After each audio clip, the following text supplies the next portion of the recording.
Assalamu alaikum wa rahmatullahi wa barakatuh. Welcome everyone.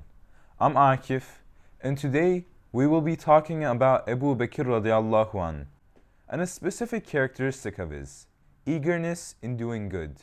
Inshallah, we will take a look at his life and observe specific instances where we can see how Abu Bakr radiallahu an was eager in doing good.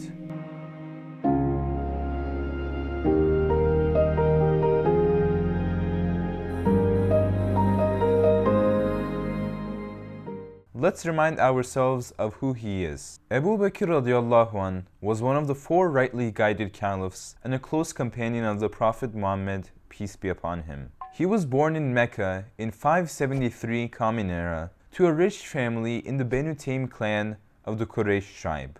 His parents had children before him, but none of them survived infancy.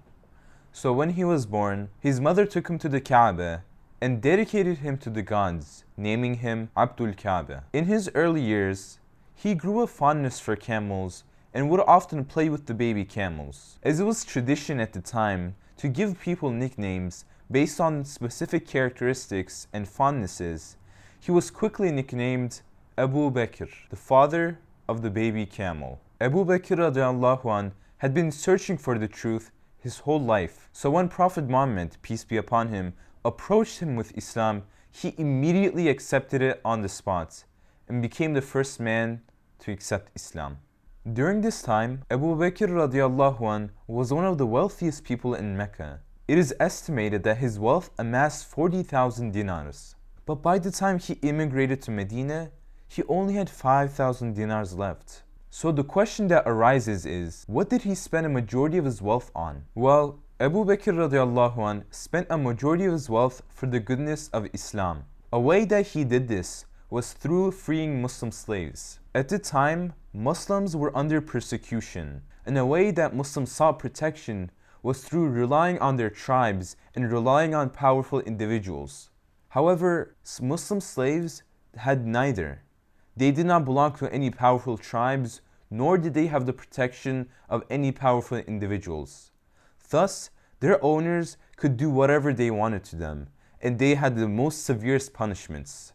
As a way to save them from this cruel persecution, Abu Bakr radiallahu an spent a lot of his wealth on freeing these Muslim slaves. In fact, Abu Bakr radiallahu an was so eager in doing good that when there was a need to spend money for the sake of Islam, Prophet Muhammad, peace be upon him, knew that Abu Bakr radiallahu an's wealth was ready to be spent for the sake of Islam. When Abu Bakr radiallahu an immigrated, after all of the efforts for the sake of Islam, he brought with him what was left of his wealth to Medina. With what he had left, he started trading again in Medina, and Allah blessed him with wealth. However, he still continued to spend his wealth for the sake of Islam even in Medina. An example of this can be seen through a narration by Umar ibn al-Khattab. Umar ibn al-Khattab reported that one day the Prophet Muhammad had ordered the companions to give charity. Umar ibn Khattab took that as an opportunity to beat Abu Bakr in donating the most amount of wealth. At the time, he had accumulated some wealth, so he took half of his wealth with him to the Prophet. When the Prophet asked him what he had left for his family, Umar radiallahu an said the same amount. Then Abu Bakr radiallahu an came, and the Prophet asked him, "O Abu Bakr, what have you left for your family?" Abu Bakr radiallahu an replied, "Allah and His Messenger." We can see just how dedicated and eager Abu Bakr radiallahu an was in doing good, for serving Islam. However, it's important to note that monetary support was not the only way Abu Bakr radiallahu an supported Islam. Abu Bakr radiallahu an, after the Prophet Muhammad, peace be upon him, was the first man to publicly announce his Islam and preach it. In fact, 6 out of the 10 Sahaba who were promised paradise became Muslim through Abu Bakr radiallahu an. He is the reason for the conversion of Sa'd ibn Abi Waqqas, who is the Sahabi who spread Islam to China. As the Prophet Muhammad, peace be upon him, says, "Whoever guides to a good deed gets the same reward as the doer of that deed." When we look at this hadith, we realize that